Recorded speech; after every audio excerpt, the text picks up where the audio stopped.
आजमगढ़ जनपद की नगर पालिका परिषद में साफ सफाई तो फिसड्डी है, लेकिन भ्रष्टाचार में अव्वल साबित करने में आजमगढ़ लगा है।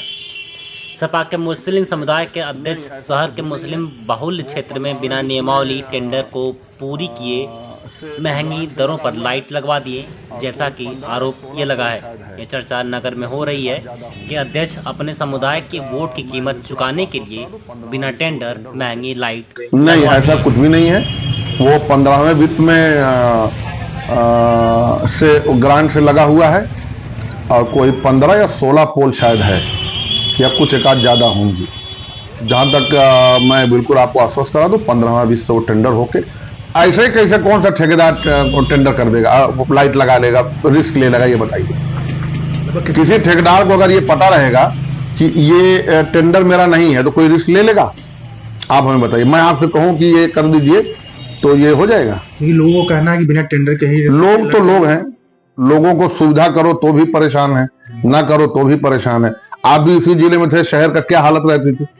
आज सफाई ले लीजिए, लाइट ले लीजिए, सड़कों का निर्माण ले लीजिए, मोहल्लों को ले लीजिए, है ना। कितने लागत की लाइटें रहे होंगी? 20 जो लाइटें लगी। अब ये तो नगर पालिका परिषद आजमगढ़ में विकास केवल मुस्लिम इलाके में हो रहा है। विकास के नाम पर नियम को ताक पर रखकर बिना टेंडर के अपने चहेतों को लाइट लगवाने का काम दे दिया गया, जो चर्चा का विषय बना हुआ है। भाजपा के जिला उपाध्यक्ष ने आरोप लगाते हुए मांग किया है कि इस मामले की जांच कर दोषियों पर कार्रवाई की जानी चाहिए। उन्होंने कहा है कि अधिकारियों पर ये किसी रूप में करके भुगतान करने का दबाव भी बनाएंगे तरीके से, जबकि मुझे पता लगा है, क्या सही है क्या गलत हो तो अपनी जगह, लेकिन मुझे पता लगा है कि बिना टेंडर के अपने पद का दुरुपयोग करते हुए अपने चहेतों को टेंडर उस पे काम कराना ये दुर्भाग्यपूर्ण है। कम से कम उसकी नियमावली में जो सरकार के नियम है, नियमावली के तहत काम होना चाहिए। कम से कम उसका टेंडर होना चाहिए। टेंडर करके और उसको जो भी जिसका भी टेंडर हो उसको तहत पूरे नगर पालिका का विकास करना चाहिए। लेकिन अगर अपने पद का दुरुपयोग करते हुए केवल अपने मातहतों को ये काम देना और ऊपर से क्वालिटी भी घटिया लगाना, ये ठीक नहीं है। कहीं न कहीं ये जांच का विषय है।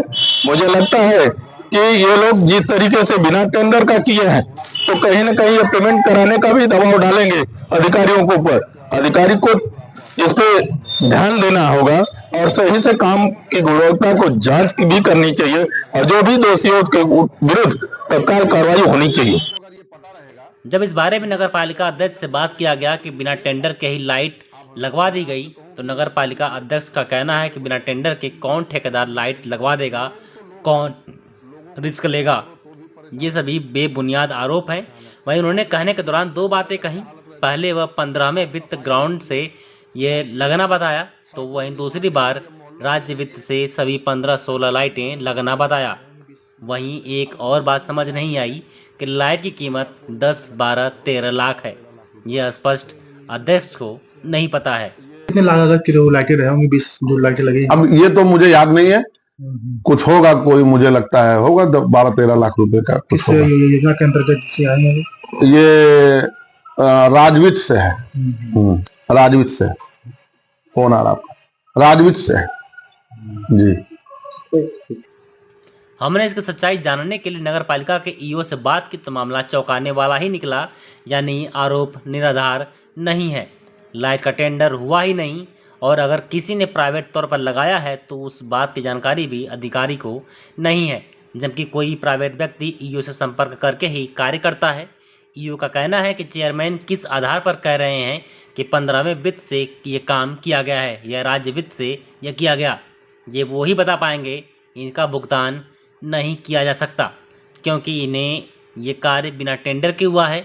रोशनी देने वाली लाइट का एक बड़ा अंधेरा अपने पीछे छोड़ रही है और सवाल खड़ा करती है। 2-3 दिन पहले शायद पोल लगा भी दिए गए हैं और जहां तक मेरी जानकारी है इसका किसी तरीके का कोई टेंडर नहीं किया गया है, ना ही राज्य वित्त से ना ही 15वें वित्त से कोई इससे नगर पालिका का टेंडर नहीं किया गया है। और किसी व्यक्ति ने अगर प्राइवेट रूप से भी लगाया है तो उसके बारे में भी हमें कोई जानकारी नहीं है। लगभग 15 से 20 पोल के आसपास में लगे हैं और अगर कोई संस्था लगाती है या कोई प्राइवेट व्यक्ति लगाता है तो वो भी हमसे एक बार संपर्क करता है कि भाई हम लगाना चाहते हैं। इस तरीके का अभी कोई हमारे संज्ञान में नहीं है मामला। तो कितने का ये लगता होगा जो पोल लगे हों, कितने का बजट का होगा? अब इसका एग्जैक्टली आकलन तो मैंने नहीं किया है, लेकिन मेरे ख्याल से 20 पोल के आसपास में है, तो एक बार देखना पड़ेगा, लेकिन 15 लाख से एबव का ही होना चाहिए। अच्छा, इसमें क्या इस तरह की चीजें जो चेयरमैन द्वारा की जा रही कि नहीं, इनका केंद्र से राज्य बिना टेंडर के हो नहीं सकता है, उसके पीछे क्या मंशा लगती है कि क्यों? अब चेयरमैन साहब किस आधार पे कह रहे हैं कि 15 वित्त से किया गया, राज्य वित्त से किया गया, तो मैं नहीं बता पाऊंगा। लेकिन नगर पालिका के अंतर्गत या किसी भी सरकारी संस्था के अंतर्गत अगर कोई भी काम करा जाता है तो प्रॉपर वे में उसका टेंडर किया जाता है। टेंडर प्राप्त करने वाले व्यक्ति को वो कार्य दिया जाता है और कार्य की गुणवत्ता सही होने के बाद उसका पेमेंट किया जाता है। तो क्या लगता है भुगतान के लिए भी प्रक्रिया होगी, तो उसमें क्या नहीं, अनियमितता भी? भुगतान की कोई प्रक्रिया हो ही नहीं सकती है, क्योंकि जब टेंडर ही नहीं किया गया हमारे द्वारा, हम तो अभी तक ये भी नहीं जान पा रहे हैं कि किस व्यक्ति ने वो लाइट लगाया हुआ है। तो हम भुगतान पे तो जा ही नहीं सकते, क्योंकि हमारे पास टेंडर ही नहीं हुआ है। तो शिकायत अगर आती है तो क्या इस तरीके की जांच की? शिकायत अगर होगा तो उस पर नियमानुसार जो भी विधि सम्मत कार्यवाही होगी उसको अमल में लाई जाएगी।